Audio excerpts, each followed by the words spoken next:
Hey, Tarnisha, I can't hear you. My bad, girl. It was on mute.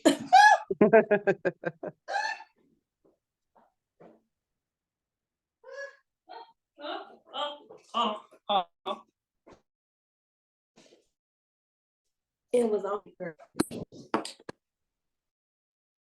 Girl, I've been really On busy, mute. but I don't want you to kick me out the group again.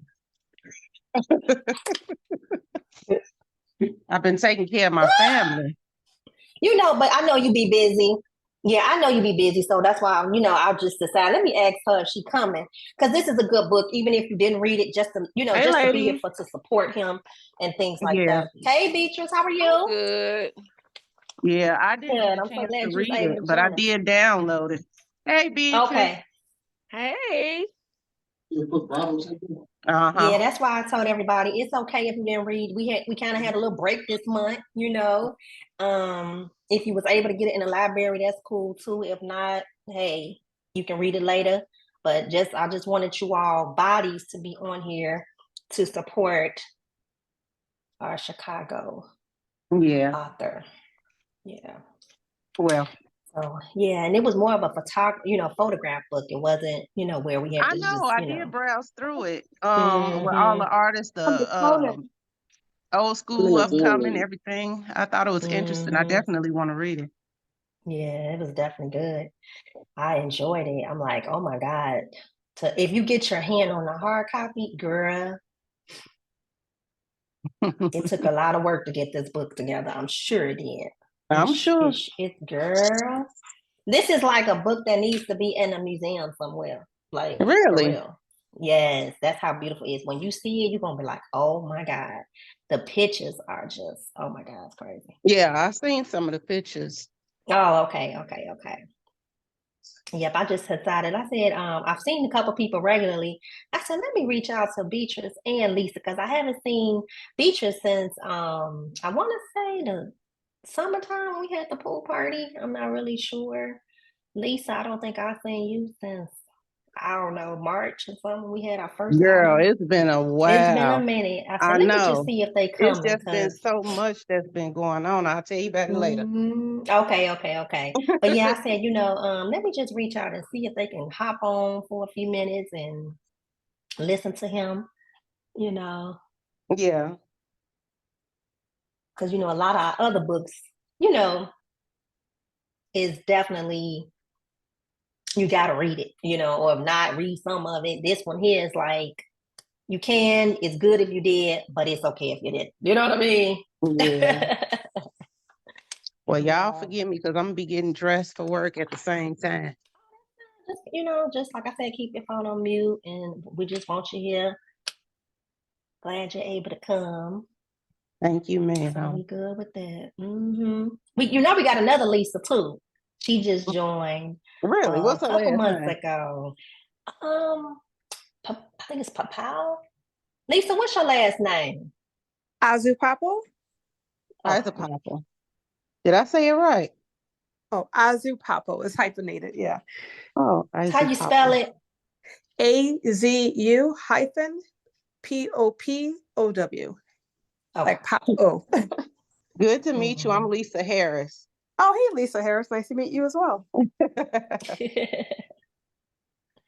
Yeah.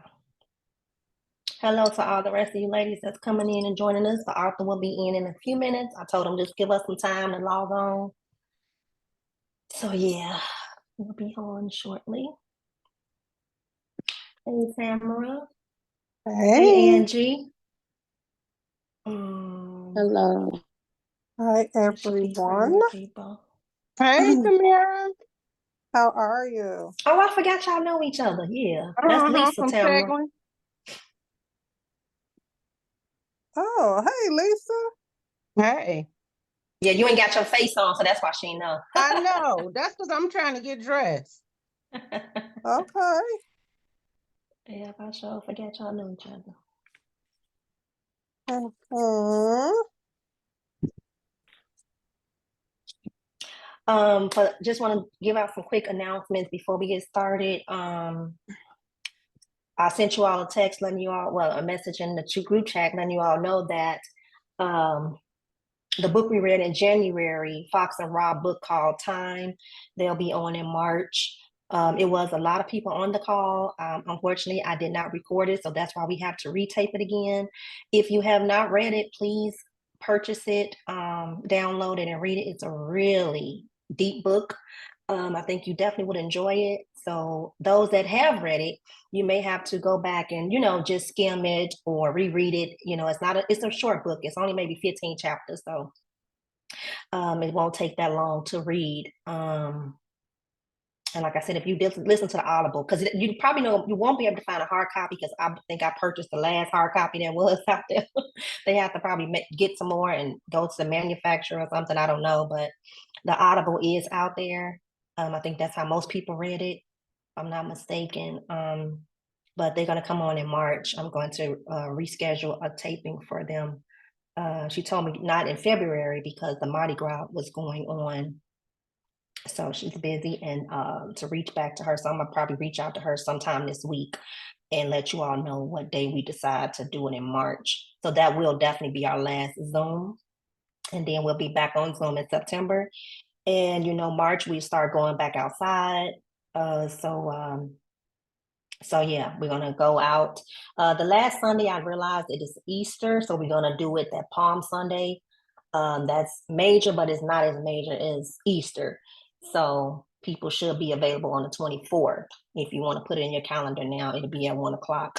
I'll let you all know the restaurant we're going to go to is, I think it's Jordan Restaurant, I believe it's called. Just so you all have a insight, and let me know, text me and let me know if you all will be able to join us in March. Because a lot of times I know you all be getting tired when I ask y'all if y'all coming, but when we have our regular Zooms, whoever show up. But when we have an author, I do like to, have a nice amount of people on the call to represent. And when we go to restaurants and stuff, a lot of times you all may not know, but when I call and make a reservation, they will ask me, how big is your party? How many people will be there? So they, everything will be already in order, and they'll be waiting for us to just arrive there. So that's why a lot of times I do say, hey, will you be joining us? Stuff like that. So the restaurant is, what is it called? I think it's Jordan. Let me look it up again. Jordan Soul Cafe, located 1160 West Grand Avenue. We'll be going there for March. What else?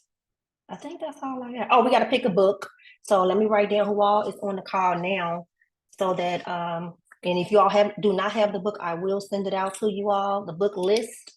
We haven't used the book list, I think, for a while because I've been having these authors come on. So I've been picking certain books of who authors I want to have on us. This guy here was not scheduled. I happened to scroll across Facebook, saw him, and boom, it just happened just like that. I saw him in January, found out, boom, he came in February. So that was a quick thing. But yeah, we got to pick a book for March. So I'm just throwing out dates and information out there so you all will be notified about that.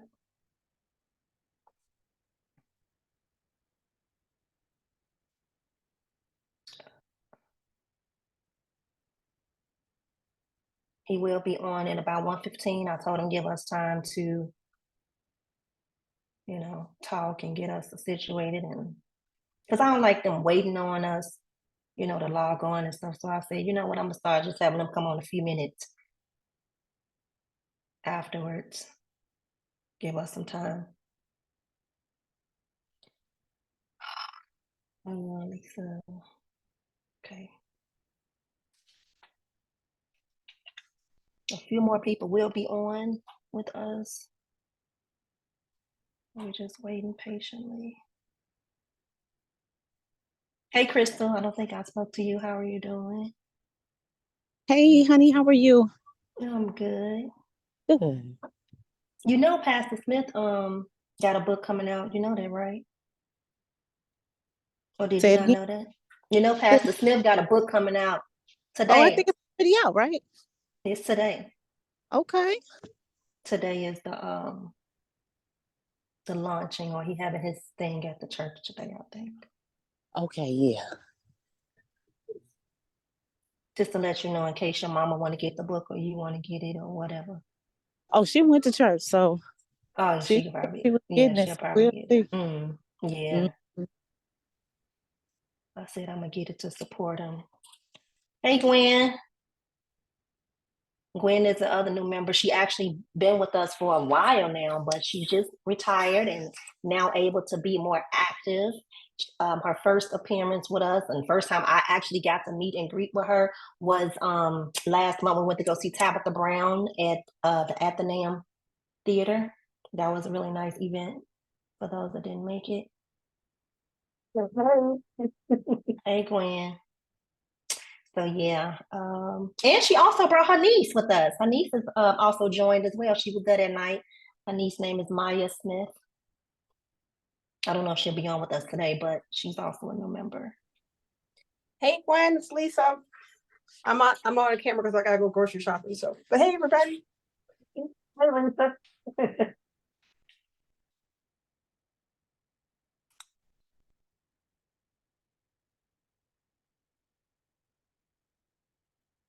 Okay.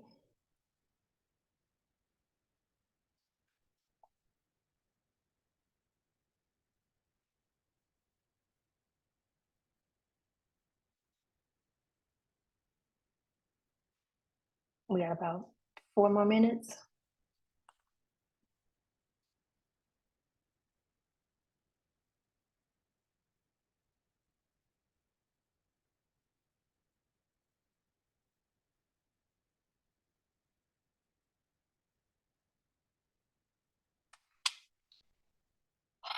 Do y'all have y'all questions? Anybody?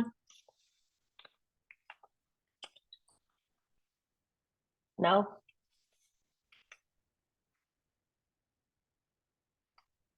I got enough for us, but if you have some, just let your phone, take your phone off mute if you have a question. If I don't see your hand or if I don't see you saying nothing, if you got a question, you can always text me while we in the meeting. Somebody did that last month when we was on with Fox and Rob. Was like, I got a question. I'm like, okay. Because I have my phone right here, so I'm always looking at it. So, or you can send a comment in the through Zoom in the chat and say, hey, you got a question. Just if I don't see you or whatever, noticed you. But yeah, I have. This is going to be definitely a good discussion, you guys. I can't wait. I'm so excited. Okay. Did anybody know Marcellas before he get on? Did anybody have heard of him or know him or anything like that?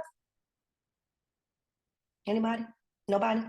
Me neither. So we all in the same boat. Okay. But yeah, so if you all did watch a show called Big Brother back in the day, he was on there. Just to let y'all know, put that out there. I don't know. I didn't watch Big Brother, so I don't know nothing about it, but I did see that he was a part of that. But yeah, he's a really famous person. I just want to let y'all know. All right, so.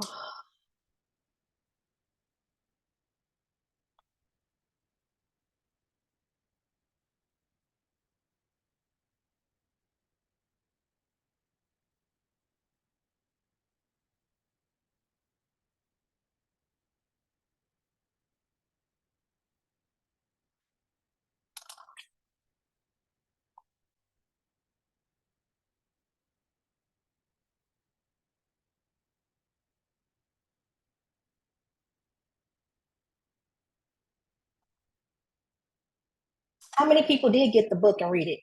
Oh, here you come. All right. Give me a second. Let me add them in.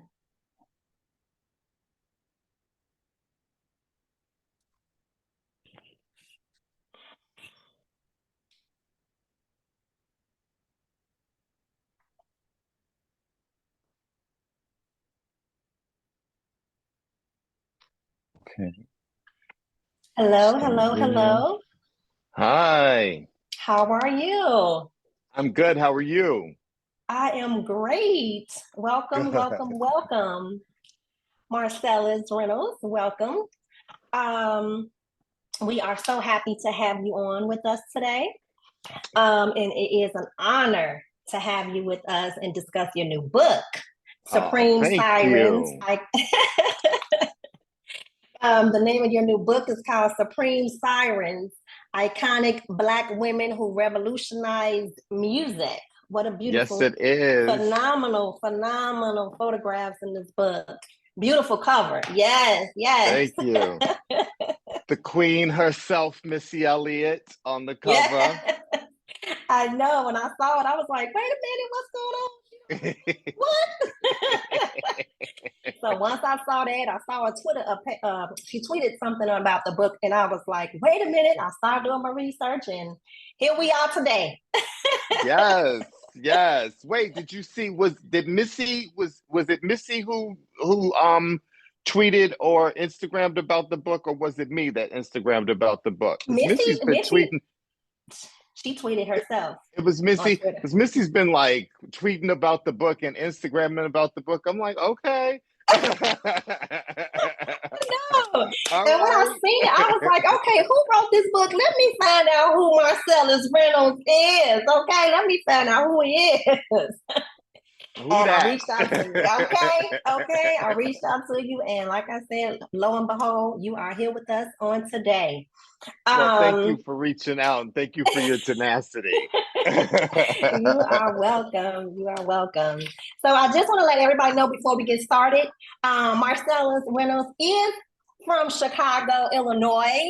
Okay, we're gonna rep our city because we are Chicago-based. Some of us live in suburbs, and so do I, and other people, but we are mainly based out of Chicagoland area. So we are definitely excited about that. You're one of our own, okay? Born and raised on the South Side, Chicago's very own. Yes. Before we get started, I just want to tell them a little bit about who you are. Marcellas Reynolds is an author. He's the author of Supreme series, which in addition to Supreme Sirens includes the critically acclaimed Supreme Models, Iconic Black Women Who Revolutionized Fashion.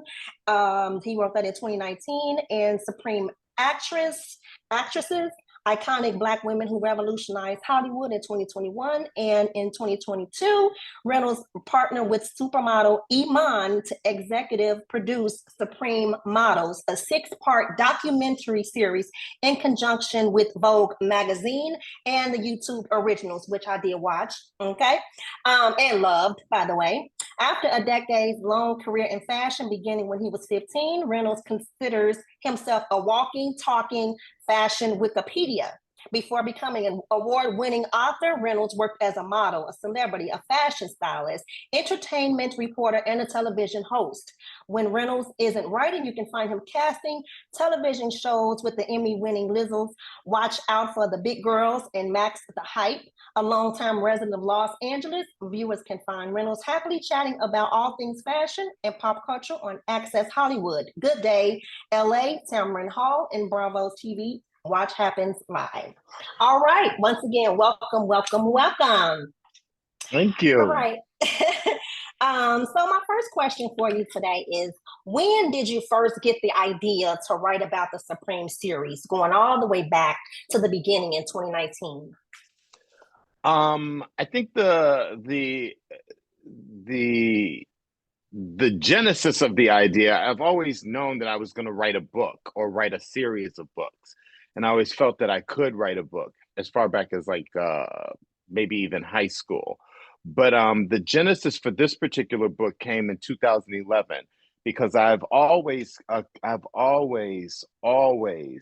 collected art books. So I've always collected books on like photography, art, designers, interior decorating, fashion design, architecture. Like I've always used art books to self-educate.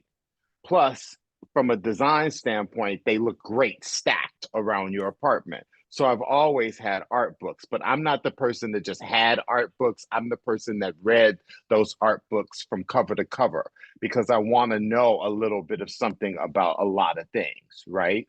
And when I became a fashion stylist, I also used art books as inspiration.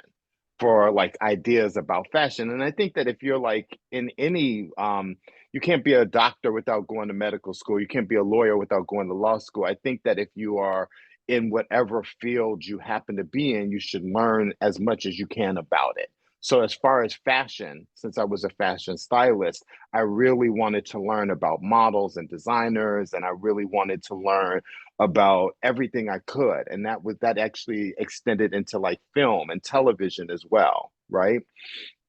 And so I ordered a book in 2011. It was called Vogue, The Faces of Beauty. And it was the British Vogue book. And that was this big oversized book that was over $100. And that book actually was supposed to be like all the models that had appeared in British Vogue, right? Which is supposed to be one of the most inclusive of the Vogues. I read that book from cover to cover when it came. I was up till 2 o'clock in the morning reading this book. And when I finished it, I closed it and I was like, this can't be right. I opened it back up and I went to the table of contents and I went through the table of contents. I was like, and they only put 2 Black models in that book. They put Iman and they put Naomi Campbell. Both of them queens, definitely 2 of the greatest models ever. But you've got a book with over 100 models in it, most of whom are mediocre white women and Latino women and Asian women. But you can't put more than 2 Black women who have changed the face of fashion in this book that's supposed to be a celebration of models. They didn't put Donyelle Luna in this book, who was the first Black woman on the cover of any Vogue when she was on the cover of Vogue, of British Vogue, in 1968. That was 6 years before American Vogue put Beverly Johnson on its cover. You didn't put Carol Labrie, the first Black woman on the cover of Vogue, of Italian Vogue, in the Anne, who was also in the Battle of Versailles. You didn't put Beth Ann Hardison in the book. You didn't put Veronica Webb in the book, the first Black woman to have a major cosmetics contract. You didn't put Tyra Banks, the first Black woman on the cover of Sports Illustrated, in the book. You didn't put Alec Weck, the first African woman to have a cover of American Elle, in the book. There were all these Black women who really changed the conversation about beauty and changed the face of advertising and meant so much to so many. And you didn't put them in your book about models? Meanwhile, there's a bunch of mediocre British girls that basically had 1 or 2 seasons that you couldn't tell one from the other, and you had a whole book about them? Mm-mm. So here's me at 2 o'clock in the morning on Amazon website, like that Kermit the Frog gif where he typed it, and I wrote a review of the book, and I gave it 1 star, and my review of the book was literally what I just said. So if you go to that book to this day, that review is on that site. And then that night, I pulled out a yellow legal pad and a pencil, and I was like, can I come up with enough models to do a book? And I was writing down names of girls, and I was cross-referencing on the internet, and I was just off the top of my head, I came up with at least 50 models who had really done it, right? Who had really changed the conversation, who had really made a global impact. Then I went back on Amazon and I did my research, and I was like, are there any Black books about models? Any Black art books about models, right? We're talking art books. We're talking oversized photography books, full bleed photography books that contain photographs by the world's greatest photographers. And there were none. There was a book by a woman from the 70s called Barbara Sumners, who was a Ford model, and she did a novel about Black models. And her book had children and men and women. And it's a great book, but it wasn't what I was trying to do. And that was the gift that God gave me. It was like in that moment of divine inspiration, it was like, okay, this is what you're supposed to do. And it literally took, that came up around in 2007. I was trying to get somebody to take that book seriously until 2018. It took 7 years for me to get a literary agent that believed in the book. And then once I got said literary agent, it took maybe 3 months to sell the book. But along the way, because I was like Marcellas from Big Brother or Marcellas from E or Marcellas from BET, because I had all these shows that I had done after I had done Big Brother, publishers would want to meet with me. And I would take these meetings and they'd be like, do you have a book idea? And I'd be like, yes, Black Supermodels, the history of Black models. And at least 3 white men during meetings that they asked for told me that a book about Black women wouldn't sell. And they would all want me to do stylist books, you know, books that are telling women how they should dress, or books that are telling women that they have no style. You know what I mean? And I was like, I don't want to write that book. I'm not interested in telling a Black woman or any woman that they don't have style or they should be wearing this or that. You know what I mean? I was like, forget that. I'm not writing that book. The world doesn't need another gay man telling women how to dress or what's not beautiful about them. I wanted to write a book that extolled the virtues of women, specifically Black women. So I would get up, grab my Merce, and be like, I'm out and go on about my business. And finally, it took a lot of things to like fall out of place for it to happen. But I'm grateful to the universe that it did. Thank you, thank you, thank you. We applaud you for making this book happen, for you having the gift to even want to do something like this, because it needed to be done. And it takes someone to have that vision, and that's what you had. Thank you. Because like I say, something like this has never been done, like you stated, and it opened doors, I'm sure, for you. Once you make the first cut for the first book, I'm sure you have seen this just grow with it. I'm sure. I mean, I think the books have definitely become very successful, and I'm very grateful for the opportunities that they provided me, and I'm so excited that Supreme Models became a documentary, and I got to partner with Iman. But art books are very expensive to produce, right? And because it's all pre-existing artwork, I have to pay for every photo that's inside the book, right? I have to pay the photographer. And for the most part, I have to get the talent in the photograph to sign off on the photos. Now, there are some photos that the photographers own the rights to, and I don't need the talent to sign off on.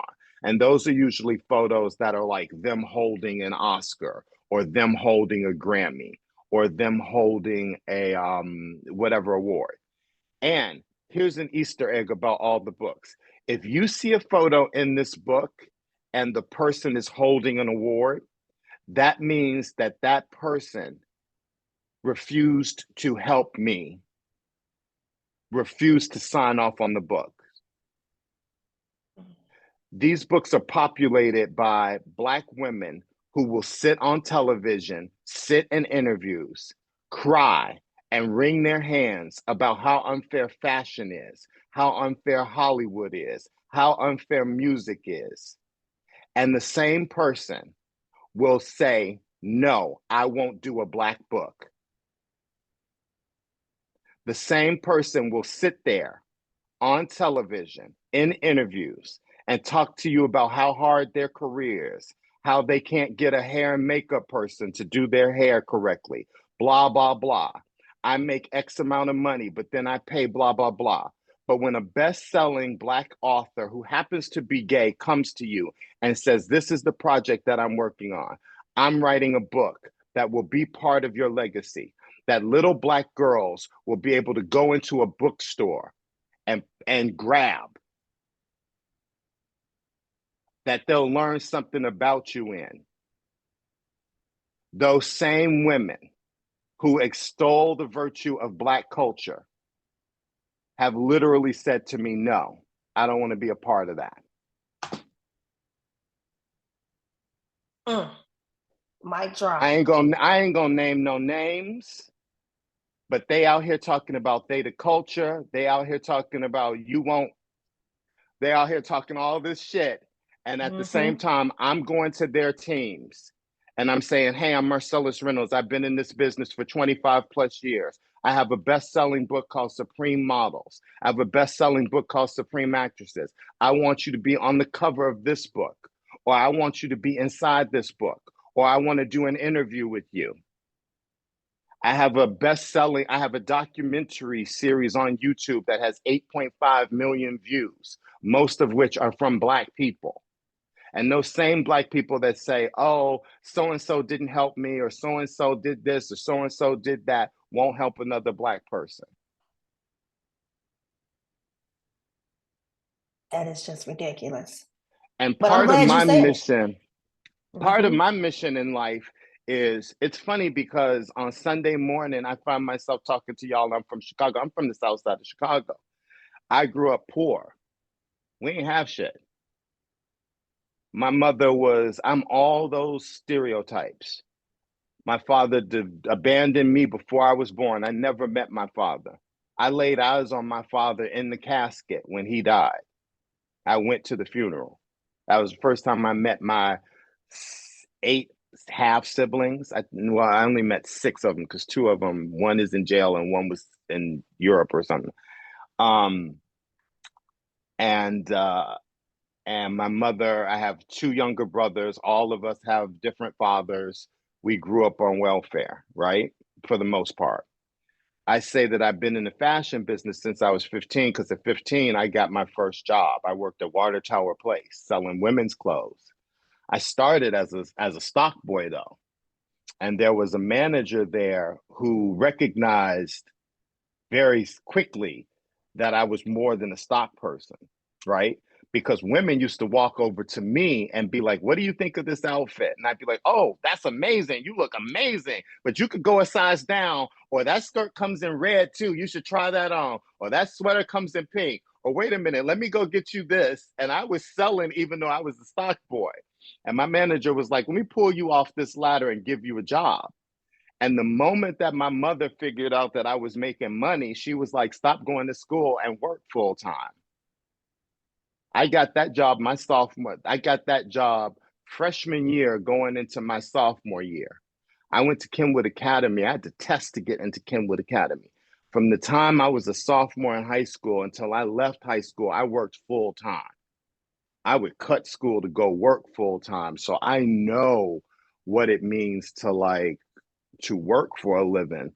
And not only did I work for a living, but I took care of like a grown ass woman and 2 other kids. I was the person that was paying the rent and keeping the lights on and putting food in my family's belly. So from very early on, I've believed in taking care of my own and supporting my own, right?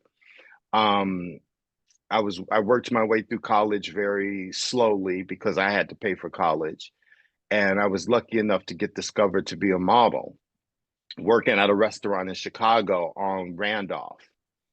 And back then, you would go into an agency and they would tell you, oh, well, we already have a Black guy.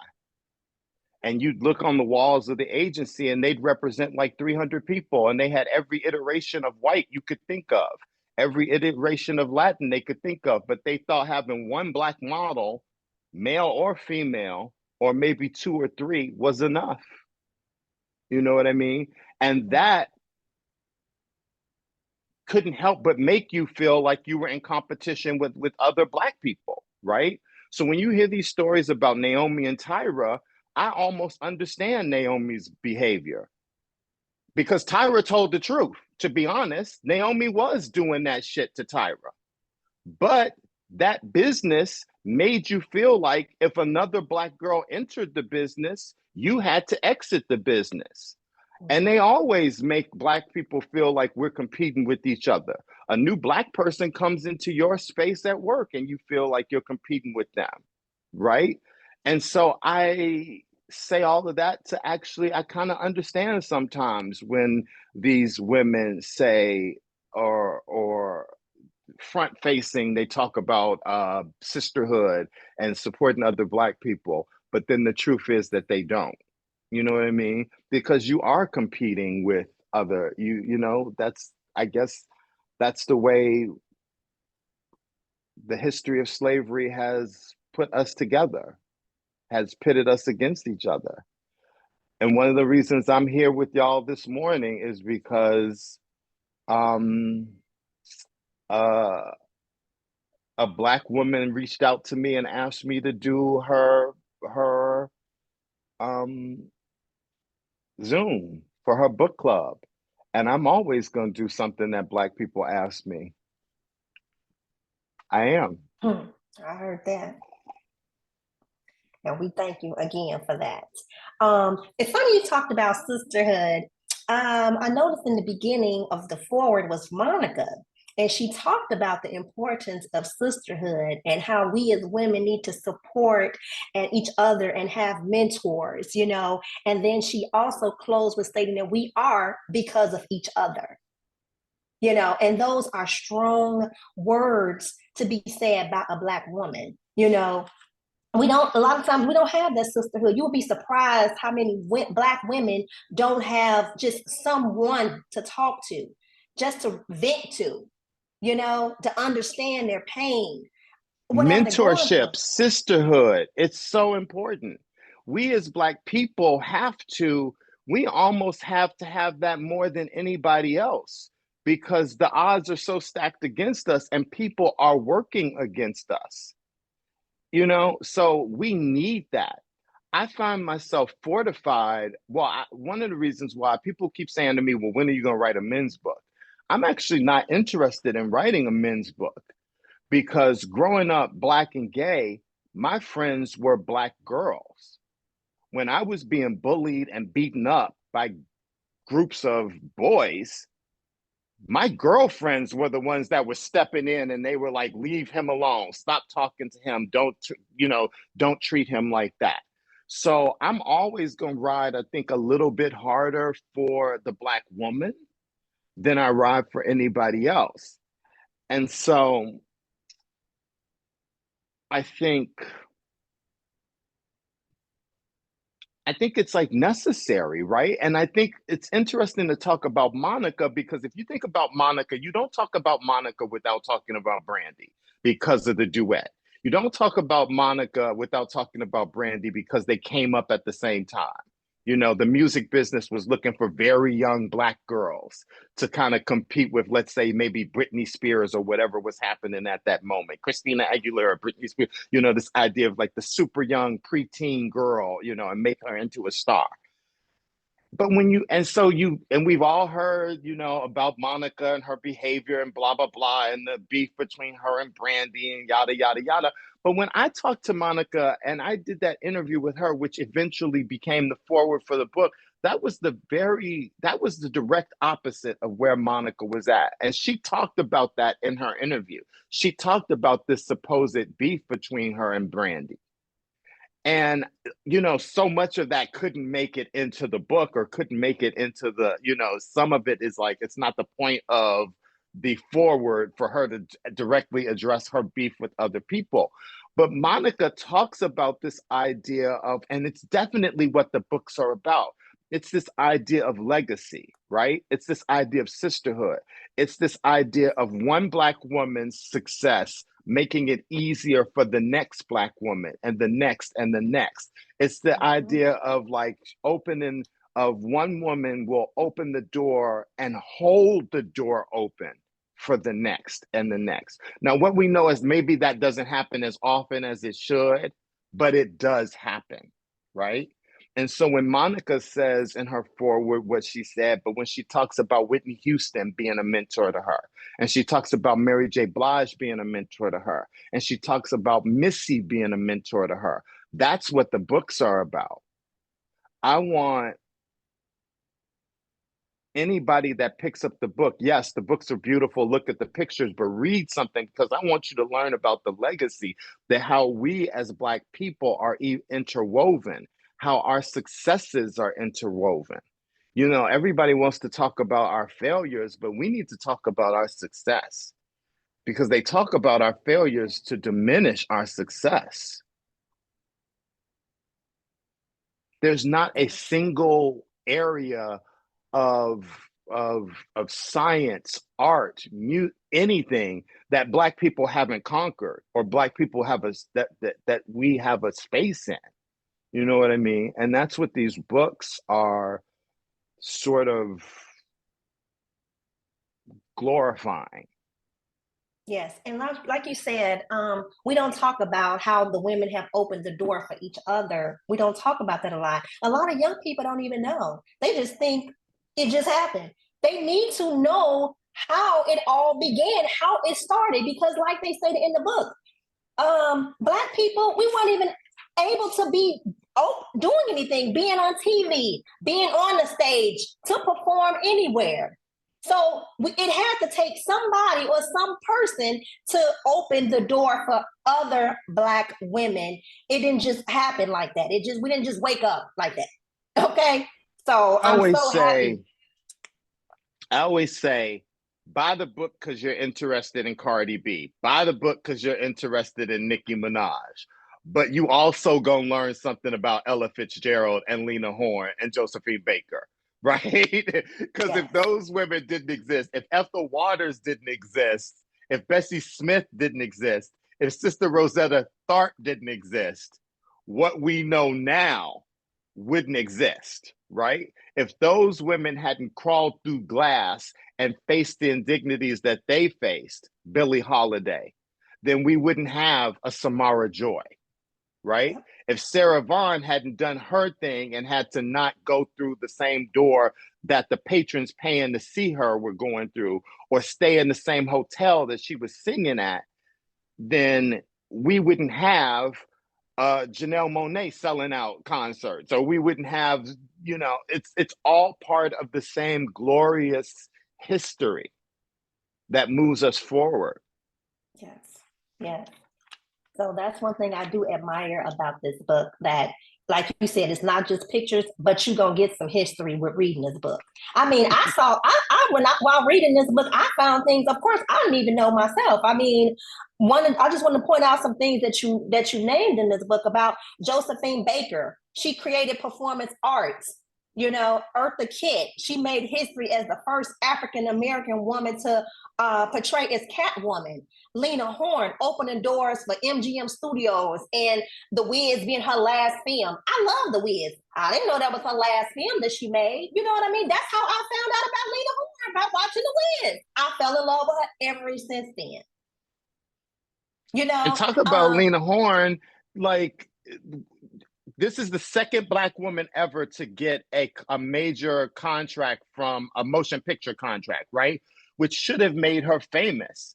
But the roles that MGM was offering her was playing a maid, or playing the tragic, mulatto that was in love with a white man that she couldn't have. And Lena Horne was like, I'm not playing that part. I'm not taking that part. Give me a role that I deserve. Give me Cabin in the Sky. Give me like Stormy Weather. Give me a role. Give me a role that like elevates Black people, that really truly tells our story. We're out of slavery now. Not all of us are maids. And she turned her back on Hollywood. She was like, until you can give me the right role that represents my people in the right way, I'm out. As she should. She left that money on that table. As she should. If you don't stand. Yeah, because if you don't stand for something, you're going to fall for anything. And if you let them just, do this and do that. No, I don't want to do that. Okay. But you had a whole thing you were doing before I interrupted. So keep going with the facts. All right. Okay. So you had Diana Ross. She stated that Josephine Baker, on page 13, she stated that Josephine Baker, what did she say about her? Oh, she said, I'm looking forward on here. She was the kind of woman that made my work easier. If it wasn't for her, like you said, having interest in bringing in Josephine Baker's life to the movie screen. Missy Elliott, the first female hip hop artist that inducted into the Rock and Roll Hall of Fame. Like, who would ever thought? Another one that really blew me back. Anita Baker. She started working as a receptionist. She didn't just wake up on the microphone singing her hit songs. She worked like a regular Black woman as a receptionist, okay? She couldn't get a record deal. Can you imagine somebody saying to Anita Baker, you can't sing, or your voice is too deep? She couldn't get a record deal. Anita Baker. Can you imagine the audacity of somebody hearing Anita Baker sing and saying to her, sorry, there's no space for you? Like, who is that person? Like, come on. Yes, yes. Roberta Flack. She was a teacher for 10 years at a school. 10 years she was a teacher, okay? I also want to say how Whitney Houston stated that people of color need to see positive representations of themselves. You know, I believe you stated that on 125 in the book. How Whitney, I love Whitney that you Houston. got the page number. Yes, honey, that because you I got the to know what I'm talking about, honey. Honey, I want to let you know I did read this. Okay, so yeah, you spoke about Whitney Houston. I want you to talk about a little bit about that because you did say that you that's how you got your fashion from Whitney Houston as well too. So okay, first of all, let's talk about, so I did start this conversation kind of bashing people who said no about interviews and blah, blah, blah. But there are some people who got it right away, right? Who understood what I was doing and saw the importance. And Whitney's team, they were like, yes, like right away. They were like, what pictures do you need? They were like, can you send us what you're going to write about her? Like they wanted to definitely be a part of it. Who else is in the book? The whole 9 yards, right? And so her team signed off on all of the photos of Whitney. But most importantly, her team signed off on the essay that I wrote about Whitney.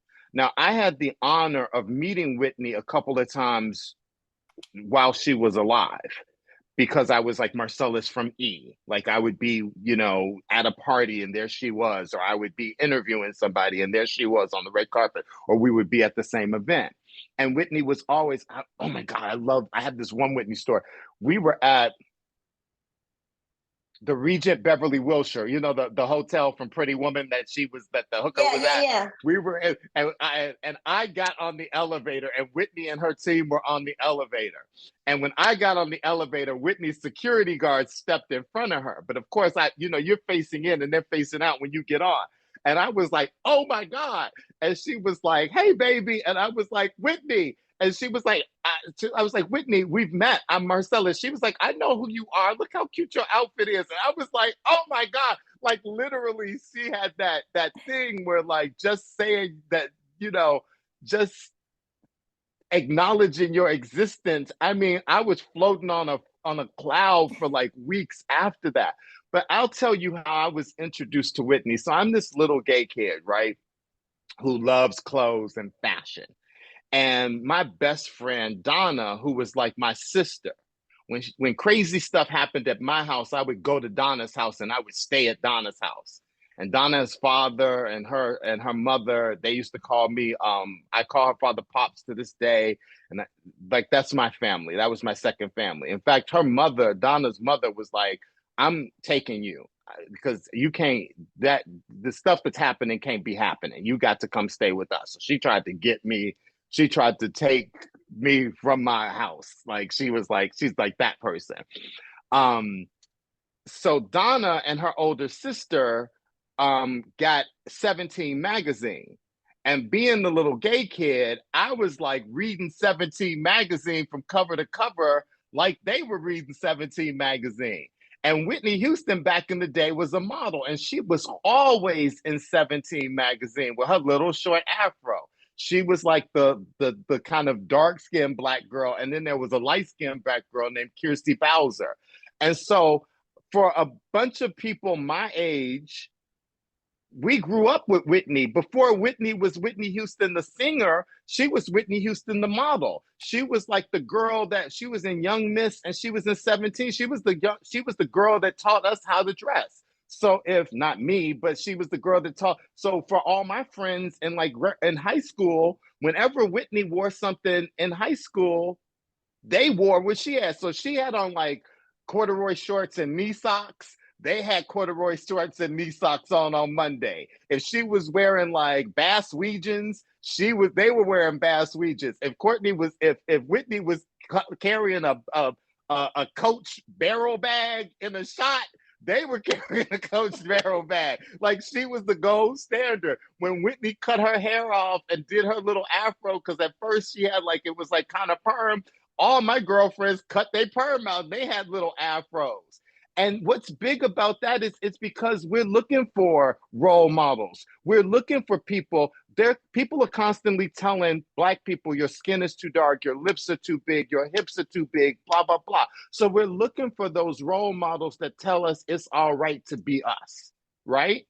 And so for a legion of Black girls, and Whitney would always talk about that she wanted to be a singer. Her mother was Cissy Houston. Her cousin was Dionne Warwick. She would talk about that in 17. So when Whitney's album came out, we was ready. We knew she was singing. We was ready for her to drop that single. We was ready for Whitney to go because we had grown up with her. You know what I mean? We had grown up with her in the pages of 17. And so I wrote about that in my essay about her. And her cousin was the woman that I was talking to who runs the foundation. And her cousin was like, thank you so much for telling this part of her story because nobody talks about that. And that meant something to me, that through my research or through my knowledge, that it's telling a different part of the Whitney Houston story, because we spend so much time on the negative part of Whitney Houston's story that I don't think we spend enough time on the positive. But I think one of the good things about these books is they are morality tales. You can be super famous and super rich and super talented and things not go well for you. And I include certain people in the books because of that. Like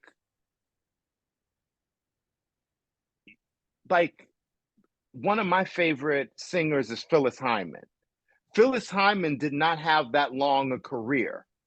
Like, Black people know her because You Know How to Love Me will come on and we will be like, wait, that's my song, I'm about to dance. You know what I mean? Or we know her from Sophisticated Ladies, which she was nominated for a Tony for on Broadway. We know Phyllis Hyman from Bet You By Golly Wow. We know her hits, but maybe somebody that's not Black doesn't know her. But I felt like it was really important to put Phyllis Hyman in the book so that the children now know who she is. And I also felt it was important to put Phyllis Hyman in the book because Phyllis Hyman suffered from, she had mental problems and she eventually killed herself. And so now in 2024, we talk about mental illness now in ways that we never did before. And that's good, because if we were talking about that when Phyllis Hyman was suffering from mental illness, maybe she wouldn't have killed herself. Maybe she would have gotten the help that she needed. So I put Phyllis Hyman in the book because of that. I put Minnie Riperton in the book because, Minnie Riperton died of brain cancer. And she was one of the first celebrities to come out and openly talk about her battles with, did she die of brain cancer or breast cancer? She was one of the first celebrities to actually come out and talk about her battle with cancer. And that was brave back then because nobody was doing it. So, if they weren't doing it in the white community, we sure as hell weren't doing it in the Black community. Nope. Everything was always hush hush. We don't talk about those things. We don't talk about mental illness. We all got that crazy cousin or that crazy uncle, and we don't talk about mental illness. We joke about it. We weren't talking about our health enough. And so for me, I had to put those two in particular in the book because they mean so much more than their music. Yeah. And I just want to clarify that Minnie Riperton, it was the breast cancer. I just looked it up. Thank you. Yeah. Okay. Since we're talking about your favorite artist, that was one of my questions too. Who's your top 5 music artists? So you told us Phyllis Hyman. 5. Okay, we have to take Phyllis off. Okay, so we're gonna start all over. We're gonna talk about we want 5. Okay. Oh my God, 5.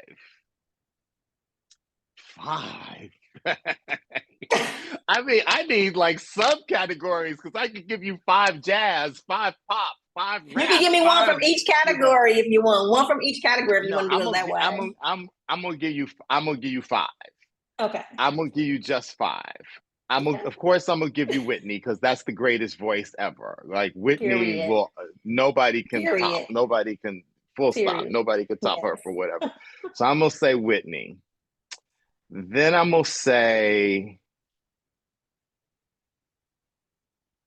Mariah because that's an incredible voice.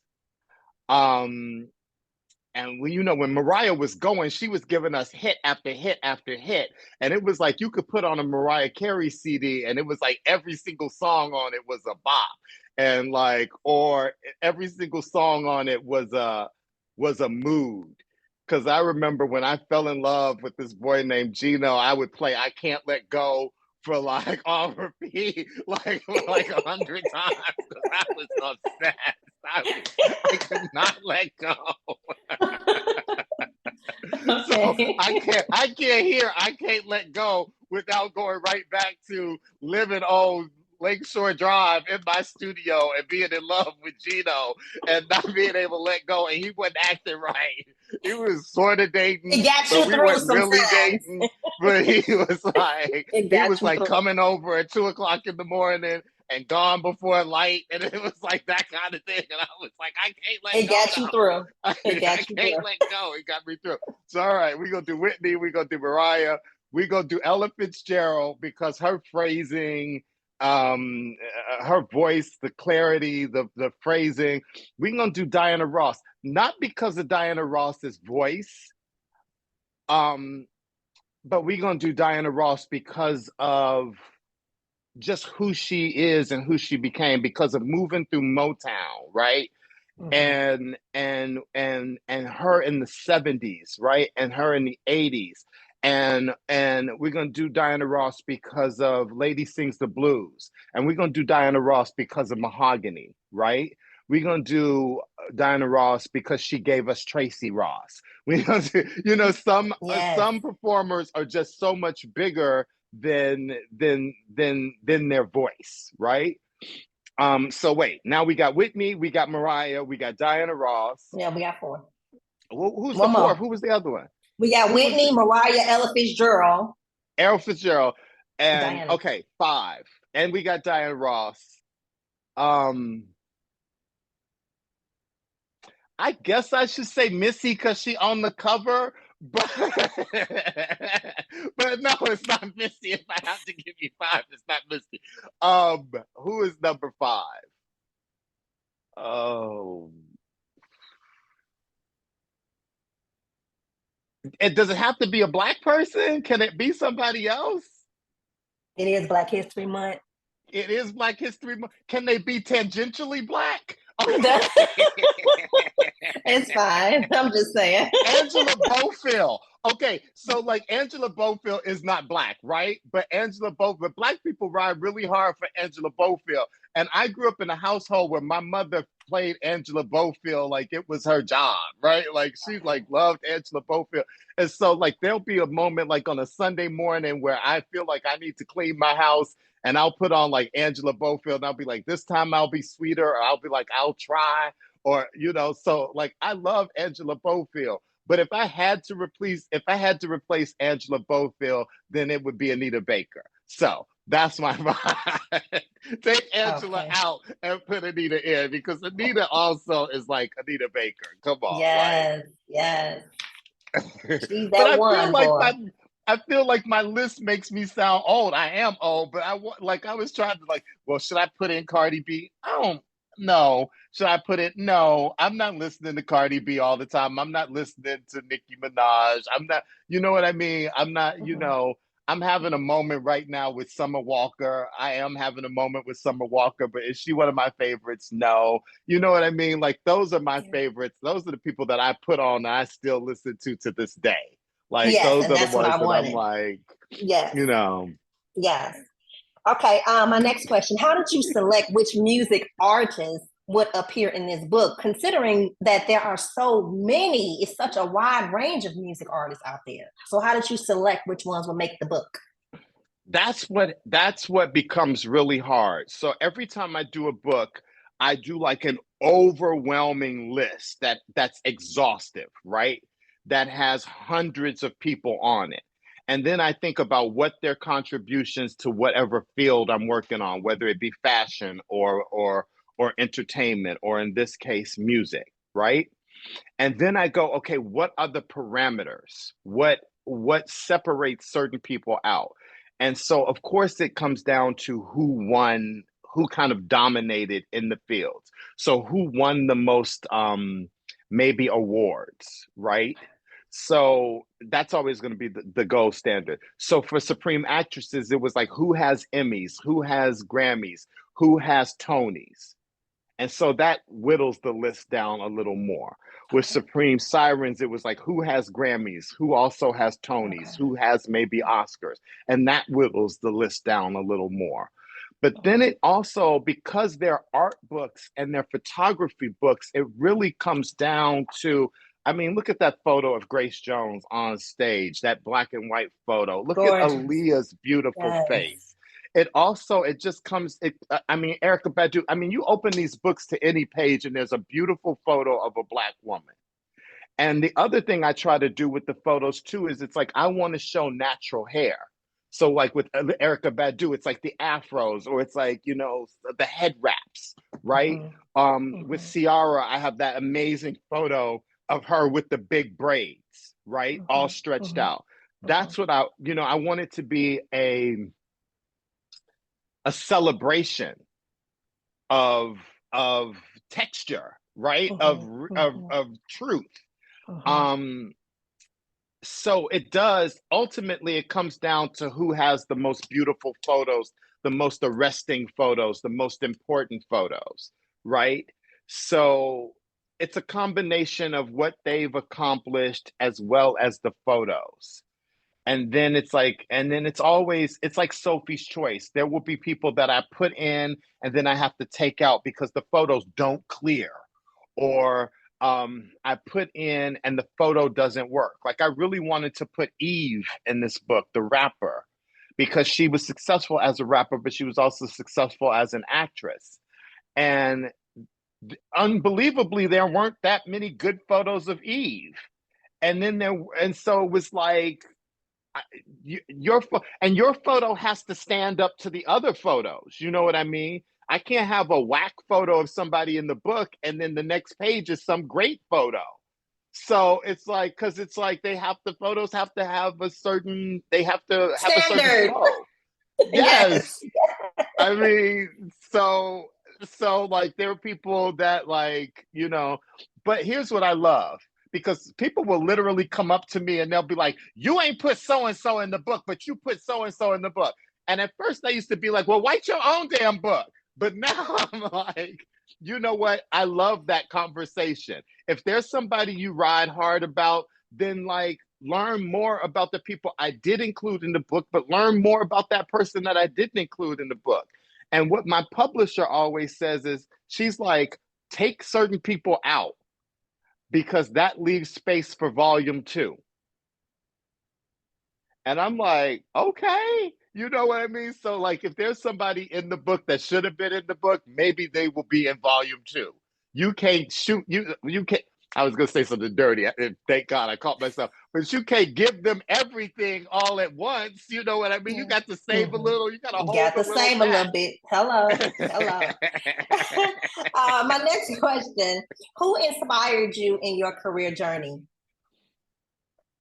Oh my God. Well, the ultimate person that inspired me, like being like little gay 8-year-old Marcellas, was watching Mahogany for the first time.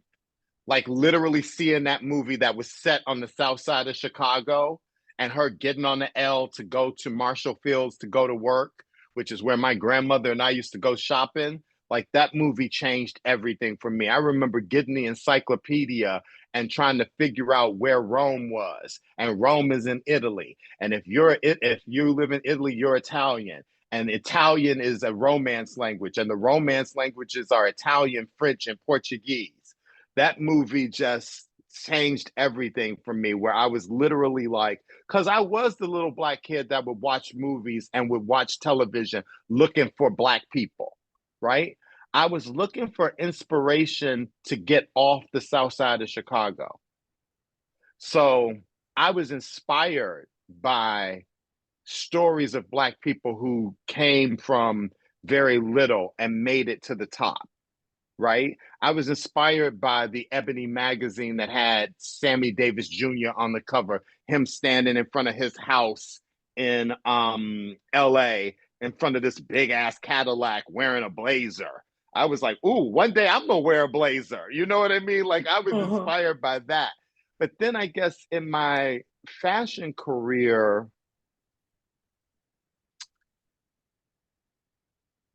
ooh, am I gonna tell the truth? There were no inspirations in fashion for me. A lot of people helped me, you know, along the way, but there were very few Black people in fashion. Of course, I was inspired by, let's say, Willie Smith, the clothing designer, because for a minute I wanted to be a designer. Willie Smith died very early in his career from AIDS. But were there any Black sort of inspirations? No. You know what I mean? So that's difficult, right? I didn't want to play sports, so I wasn't looking up to sports figures. And I didn't want to maybe be in, you know, politics or something like that. So I wasn't looking up to them. I guess you could say I was inspired by Naomi Campbell because I was like, you know, such a big fan of her when she was on the runway. But, you know, wow, I never thought of that. And that's actually really sad. But what I hope is that maybe there's little Black kids that are looking at me and looking at how I've navigated my career, and they can say, oh, Marcellas started out as a model, then he did a reality show, then he became a celebrity stylist, then he became a TV host, and now he's an author. I would love it if there were little Black kids that would say, because of Marcellas, I saw the possibility of doing something. But I think the fact that I've done so much and there was nobody who was doing what I was doing before me means that I was blazing a trail. And I hope that I've left a trail behind me and a legacy behind me that makes it easier for the next Black man or Black boy or gay kid or person of color. Yes. Yes. Okay. My next question, since we know that you are an actor, an author, a documentarian, a TV host, a fashion stylist, is there any other hidden or secret talent that you have and you haven't shared with us? I think my biggest talent is, after years of being told that it was bad to be who I truly am, my biggest talent is being 100% authentically me. My biggest talent is not buying into this idea that it's bad to be Black or it's bad to be gay. That shit is bullshit. That is something that it's just bullshit. I wish I could sing. God, I wish I could sing. I can't sing to save. I can't carry a note. I'd be trying to. I know my neighbors be like, damn, please turn off Anita Baker. I can't dance. All the things that Black people are supposed to do. I can't dance. I can't sing. I guess that's why I write books about people that can do the things that I want to do. I can't act. I can't dance. I can't sing. So I'm gonna write a book about all the people that can do what I can't do. I'm gonna just live vicariously through them. Okay, all right. I'm gonna celebrate you because I can't. How about that? That's okay. It's okay. It's okay. It's okay. I ain't got no hidden talents. I'm talentless. My talent is that I'm talentless. How about that? But you're good at what you do. So there is that, okay? Can't nobody touch you, okay? Cause honey, I seen your work. I seen your work. Can't nobody touch you. Okay, Ain't you in your nobody own touch lane. me in a couple of areas. You can't touch me with putting together an art book. You can't touch me as a TV host.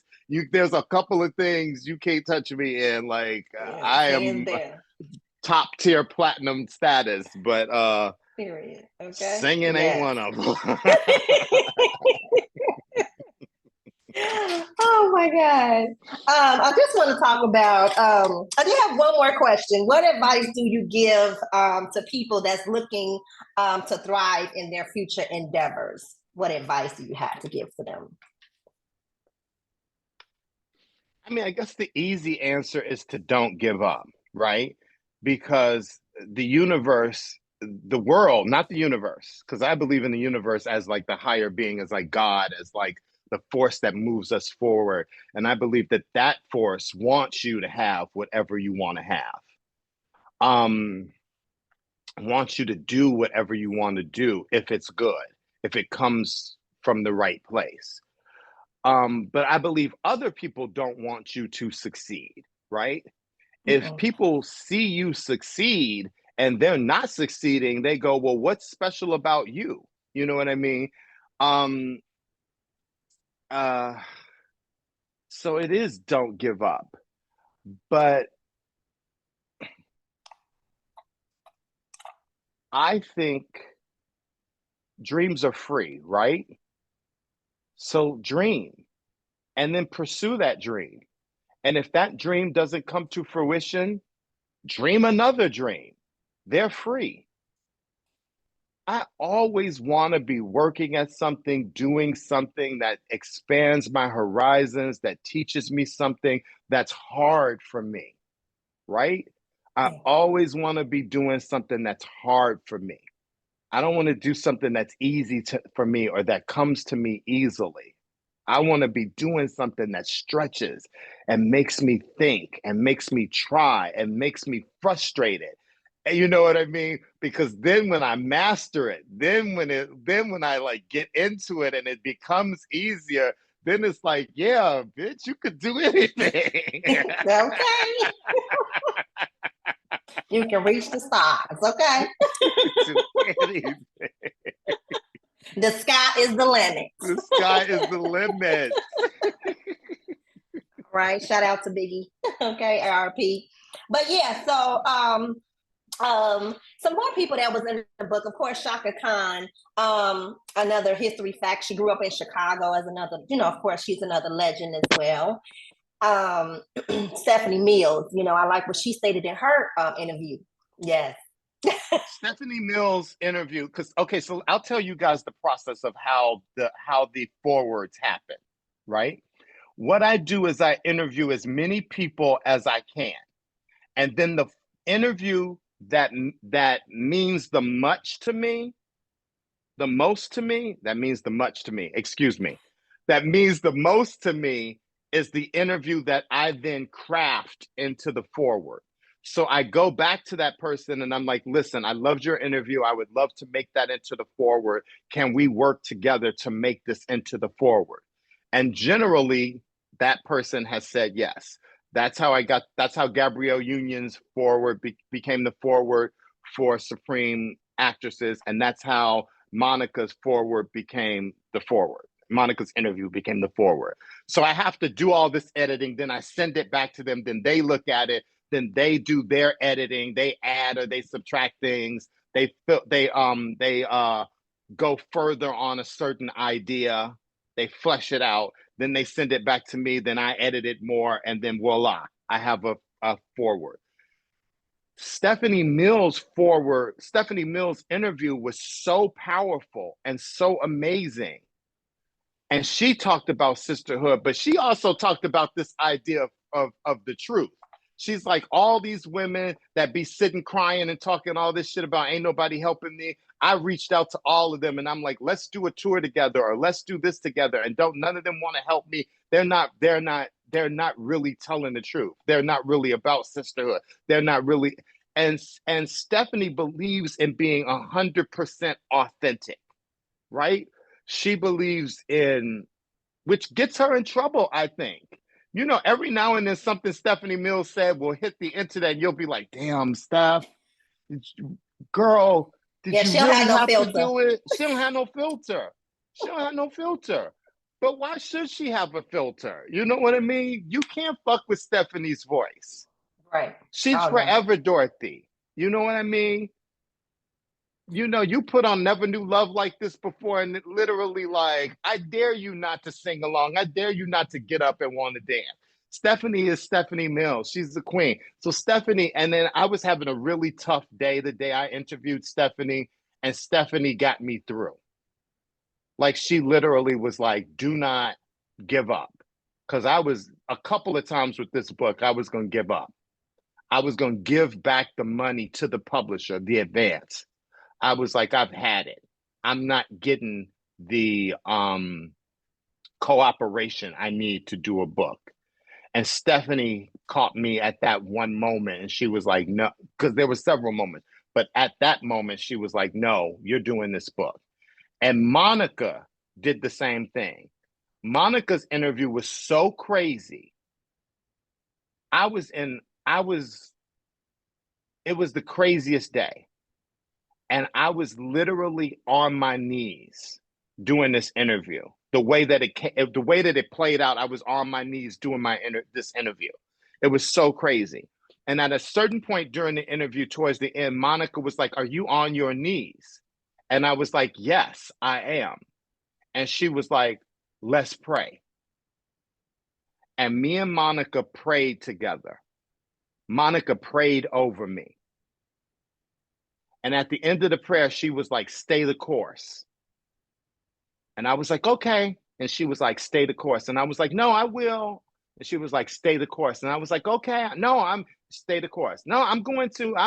Stay the course. I'm good. Stay the course. I will, Monica, stay the course." And she kept repeating, "Stay the course," until I said, "Stay the course." And then the two of us said, "Stay the course," until it became a chorus. And it was like we were praying again. And when she believed that I believed that I should continue, she was like, "God's been telling me to tell you stay the course this whole interview." And she said, "Baby, I got to go. But if you need something, you got Melinda's number." Melinda is her cousin who's her manager. She said, "You got Melinda's number. If you need something, you call Melinda and I got you. You call Melinda and you tell Melinda that you need me." And I said, "Okay. She's like, "All right, I'll talk to you soon. Let me know when this book is done." Wow. That's powerful. What Whew. was crazy though was that my editor is like white, right? And so I send him the transcripts of the interviews.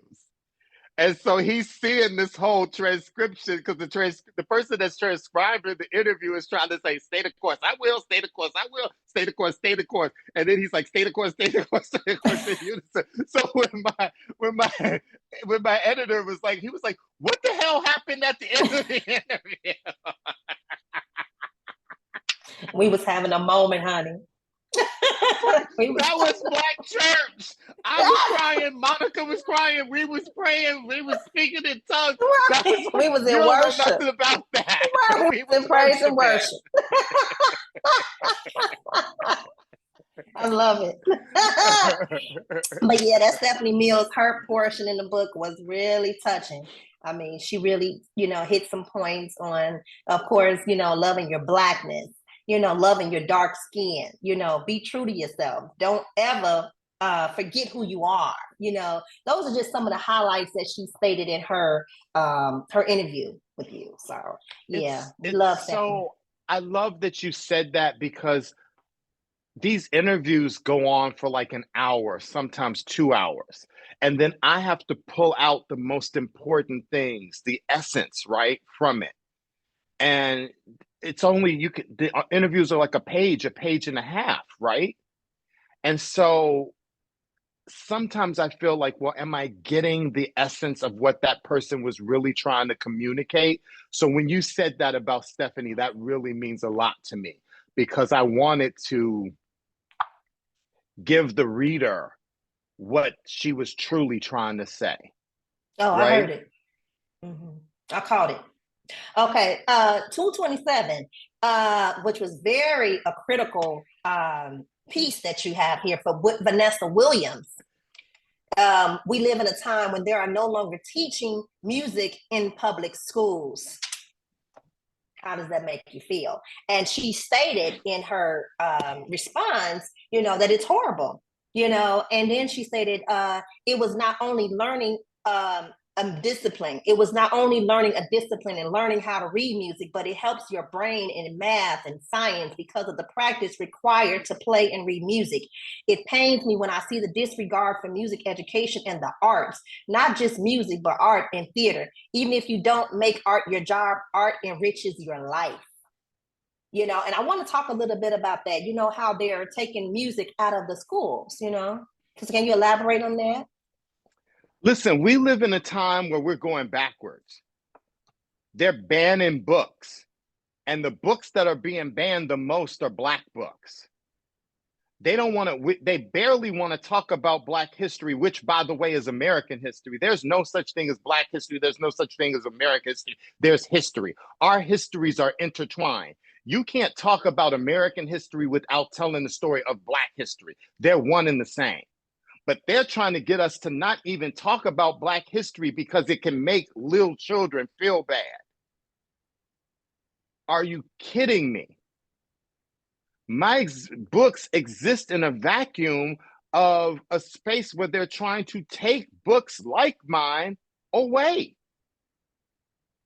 And a bigger part of that is not teaching Black history in school. A bigger part of that is not teaching the arts in school, because what do Black people excel in? The fucking arts. You give a little Black kid a horn, you got a Louis Armstrong. You give a little Black girl, like, you teach her how to play the piano, you teach her how to sing, you got any woman that could be in this book, right? Black people change the narrative. Dance, you got Missy Copeland. Like, there's nothing we don't excel in if you teach us, right? There's no field that we won't excel in if you teach us. So when you start taking away these other things and you make it even, you give us even less access to it. I mean, there's just this unfairness to it. But I think of being this little gay kid who was like kind of a nerd. And I would go to like my music class, and it was one place where I knew I wouldn't be bullied. It was one place where I could express my theatricality. And my teacher, Miss Lena McLinn, who's legendary, she taught R. Kelly, she taught Aaliyah, she taught all these, like, Tammy McCann, she taught all these Black singers. I couldn't sing, but that was, and Lena, bless her soul, tried to make me a singer because she was like, you are so funny and you are so theatrical and you should be a musical, performer. She wanted me to act, and that's part of it, right? Like, that was, those classes like music and art are safe spaces for kids who are creative. And oftentimes kids are creative are the ones that are bullied. They need the safe spaces. When you take those out of the school, it's just heartbreaking. Yes, it is. I mean, it just shows us, like you said, we're going backwards, and like you said, banning the books, banning Black books. It's definitely a topic to be had and a discussion to be had, and we need changes to be had. Anything you do in the bigger sense of the world, right, is always going to affect the Black community harder. So when you're banning women's access to reproductive health, it's going to hit our community harder than it hits the white community, right? When you're taking programs out of public schools, it's going to hit our community harder than it hits other communities. So we as people of color can't like sit and rest and not understand that. Because even though it seems like it's an attack on the bigger system, it's going to hit us harder. It really is about us. It's about crippling the other more than it's about crippling the ruling class. Yeah, That's because how I we are feel. we are the arts. We are music. You know, I mean, we live, breathe music. I want to talk about how music has been with us, inside of us, from the beginning of times. You know, especially during slavery era when we used to use music, getting through life. Getting You through life. know, We were singing on the middle passage. yes, yes, We are taken out of Africa in chains. And we're singing in the middle passage to calm each other down as a way to teach each other our language. We bought the banjo over here. And now you're going to tell us that we can't, country music started with us? And now you're going to sit here and talk about Beyonce can't be a country singer? There would be no country without us. There would be no Elvis Presley without Sister Rosetta Tharpe. Will you please stop with your shenanigans that are based in ignorance and always based in racism? yes, yes. Black people started jazz. We started country. We started like everything. Like, Yes. you know, I think about that because that was a part of the book before this even happened. There was this idea of country music back in the day was like hillbilly music. And there were Black artists and there were white artists. And then it became an offshoot of it became jazz. And an offshoot of it became the blues, right? And that's where you have Bessie Smith, right? And then when they further separated it in the most racist move ever, there was hillbilly music, which became country music, and Black people who were still performing country music, it became what they called race music. And do you know who originally was a race artist? Billie Holiday. They had diluted Billie's voice and music and put it under this category that was called race music. So that whenever somebody released and whenever somebody Black released a song or an album that was close to a genre that they wanted to co-opt, it became a race record.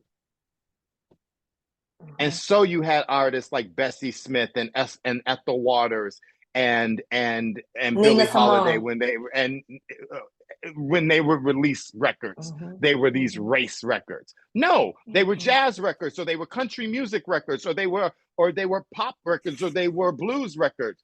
But the shenanigans. They won't stop. They won't stop. They won't stop. They won't stop. They come so fast. We can't dodge them. They make up stuff every day. Every day, it's always something new. And it's never a dull moment in the world of media. I wanted to talk about your mantra. Each woman who pursues her dreams opens the door for another woman after her. And also, how you also stated, because the mantra is what opens the book. You know, that's so important. I want you all to leave with that. Each woman who pursues her dreams open the door for a woman after her. And then also you stated the history provided in this book, also as well as your other books, the Supremes for the models and actresses, as well as those, is what makes your book so profound. I wanted to let you know about that. And how you stated Black female singers are more than just a singer. That part. You know, they just look at us like, oh, that's all they can do is sing. Oh, they're just singers. Oh, they just act. No, it's more to us. Yeah. First of all, to talk about the women that we just mentioned, Bessie Smith, to talk about Aleatine Price, to talk about Ella Fitzgerald, to talk about Josephine Baker, these like kind of iconic women that walked before us, the Sister Rosetta Tharpe, to talk about um, you're creating art where it didn't exist before, right? You're expanding on art that is mediocre and you're making it extraordinary, right? That's the fear. If Black people are allowed to be who they are, that they will take whatever there is and we will make it extraordinary. We have that history. We have that lineage. We have that ancestry. The blood of us, which is blood of excellence, runs through us, right? We can do whatever we dream. My mantra is definitely every time a Black woman, and it could be a Black person, steps out in faith and decides that I'm going to do something and become successful at it, it makes it easier for the next Black person. But it also inspires other Black people because we don't see it. And then when we see it and we go, that person did that, I can go further. That person did that, I can go even farther than that person, right? So that will always be my mantra. Little Black kids need to see other Black people succeeding, not just in sports, not just in music, not just in acting, but in politics, teachers, doctors, debutante, like everywhere. We need to see Black people flourishing and we need to see Black people happy. And we need to see Black people allowed to succeed. Yes. Right? Yes. And then to expand on this idea that the Black actress is never, or the Black performer is never just a singer. You can't say that somebody like a Josephine Baker, when you see Josephine Baker dance and the joy that she brought to modern dance, because what Josephine Baker was doing when she was at the Folies Bergère in Paris was the precursor to what Grace Jones did, or what Diana Ross did, was the precursor to what Janelle Monáe and Rihanna and Beyonce are doing, right? They're performance artists. They're not just singers. They're not just dancers. When you see somebody like Ella Fitzgerald scat, that's the precursor to rap. That's the precursor to Nicki doing her weird vocal inflection, right? To changing the way she actually sings and phrases and blah, blah, blah. It's like, so it's not just about a Black woman standing there singing. A Black woman is doing so much more because she's inspiring the next generation and the generation and the generation after that. But because Black women were not allowed to just be successful in one area, they always had to be multi-hyphenates. She couldn't just be a singer because she wasn't given the opportunity to just sing. So she had to act. She had to dance. She had to be able to do 100 different things. She had to be able to do her own hair and makeup. She probably had to be able to sew her own outfits. Yeah. Like she has to be. We can't just be what we want to be. We have to be able to do every single thing ourselves. So the Black woman in particular has to be able to get something done. She has to be able to do it all herself. Yeah, be versatile. I wanted to know what's the next book you plan on writing about? Or do you have any idea? No, the Supreme series is done. I did the 3. They came at a very big financial and personal cost. I'm happy that I did them. They are my legacy. I think that's what I want people to remember me by. If I die tomorrow, I don't want people talking about, oh, he was the gay guy on Big Brother. I don't want people talking about, oh, he was the guy on E, or he, I don't want that. I want people to say he is the author of the Supreme trilogy, the Supreme series, which was the first ever art books devoted to honoring iconic Black performers, past and present. I want them to say that he was the documentarian and he was the writer, creator, and executive producer of Supreme Models, the first ever documentary devoted exclusively to Black models. I want people to think of me as a documentarian and a historian. That's what I want my legacy to be. I want my books to live on in museums and bookstores after I'm gone. That's my legacy.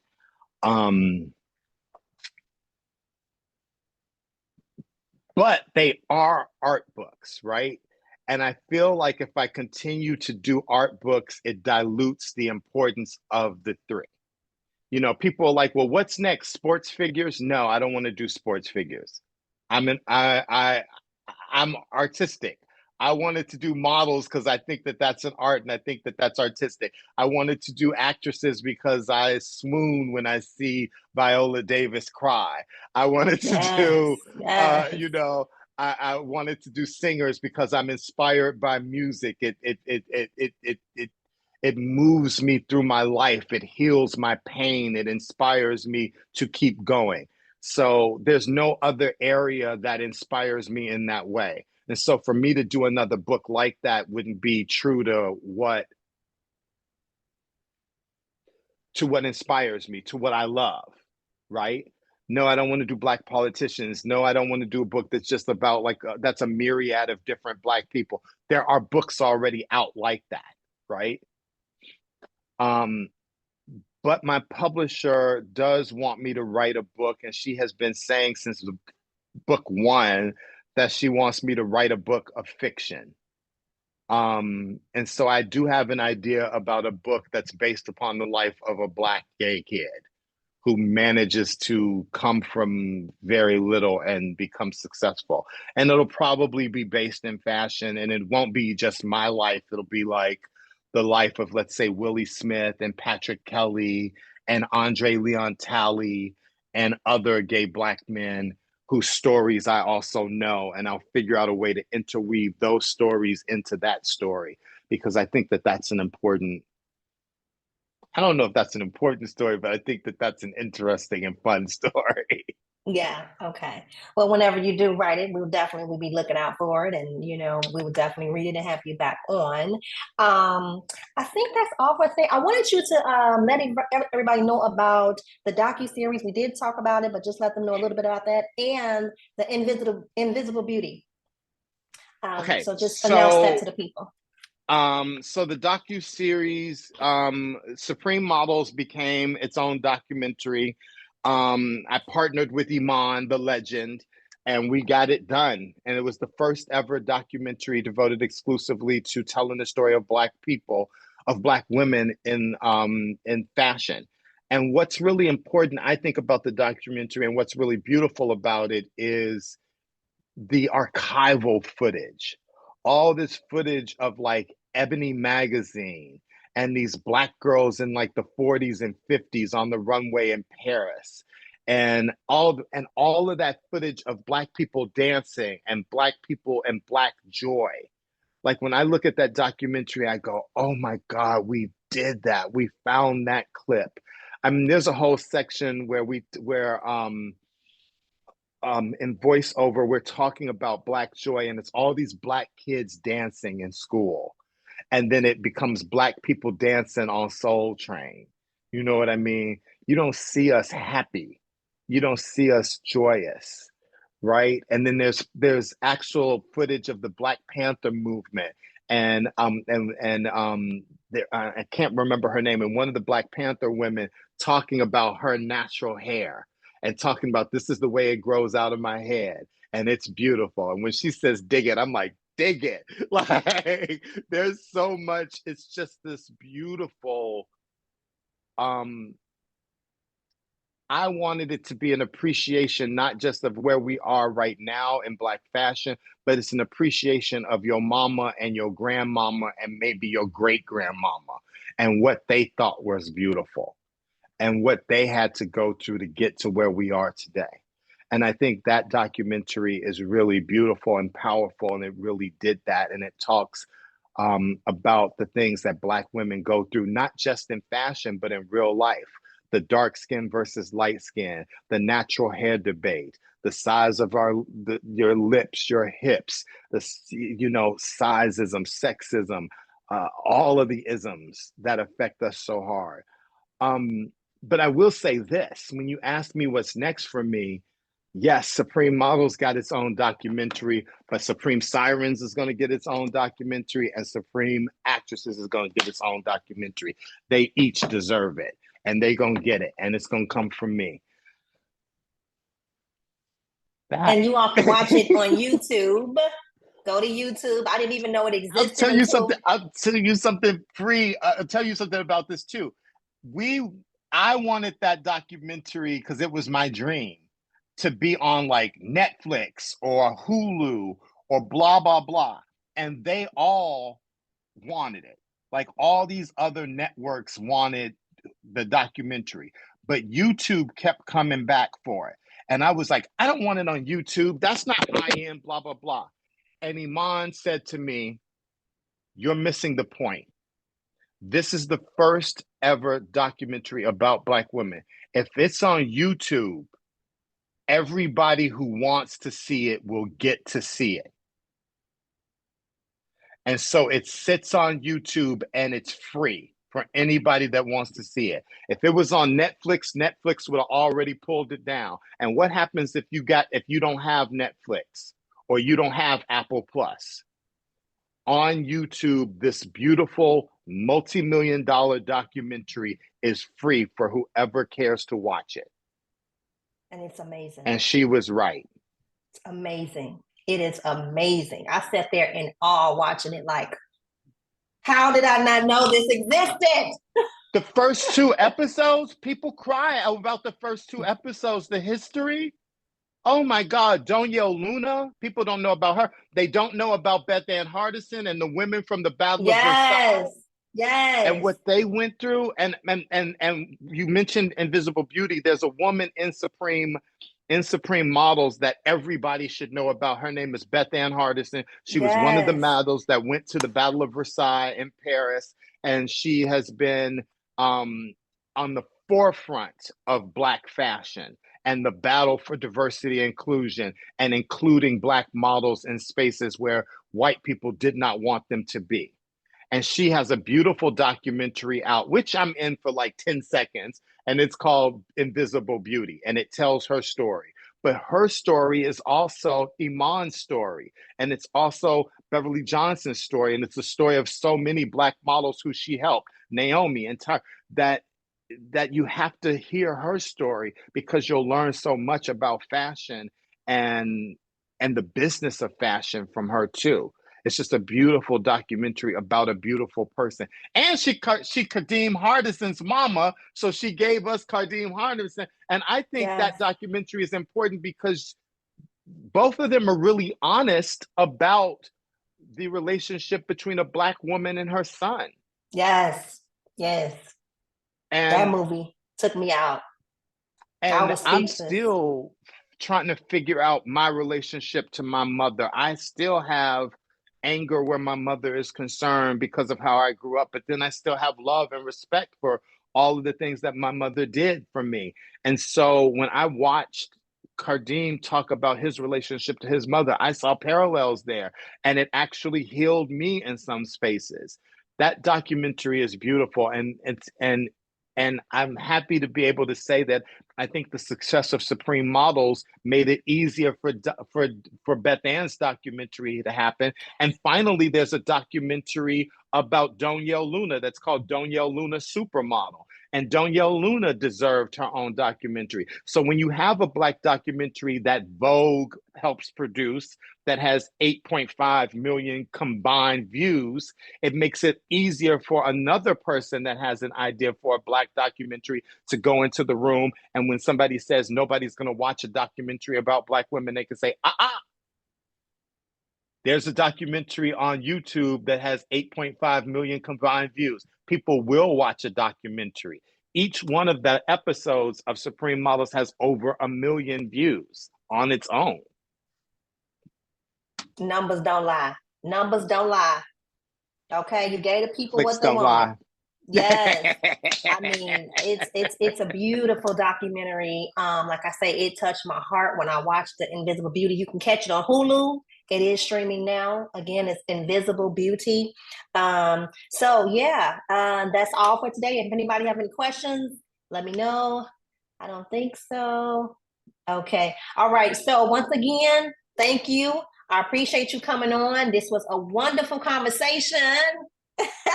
Girl, I sat here and talked. I was like, I can only give you 30 minutes. I'm still talking. Well, thank you. I'm so glad you're so comfortable coming over here with us because I we were so did. excited to have you. And we definitely want to have you back whenever you decide to finish your book or whatever you're going to do. The fiction book will definitely have you back on. You are part of the family now. You are our brother, okay? Our Chicagoan brother. And we are so proud of what you're doing. Okay, and it Thank is you. so successful. We're so happy for your career and your future endeavors you have going on. We are so proud of you. You are representing Chicago well, and that would be Listen, it. I'm coming back to Chicago. I'm doing something at Bronzeville Winery. Eric, who owns the Silver Room, is a really good friend of mine. So whenever I come to Chicago, I do something at the Silver Room. But this time we're doing a whole book talk and a book signing at Bronzeville Winery. So I will let you know, and you let Tanisha, I will let you know, and then you let the ladies know, and y'all come see me at Bronzeville Winery. I'm coming at the end of March. I think our talk is March 28th. Okay, perfect. Okay. I will definitely send that out and make sure you keep me posted on that. All right. Other than that, thank you again so much. And that's all for today. Have a good one. Bye. Bye-bye.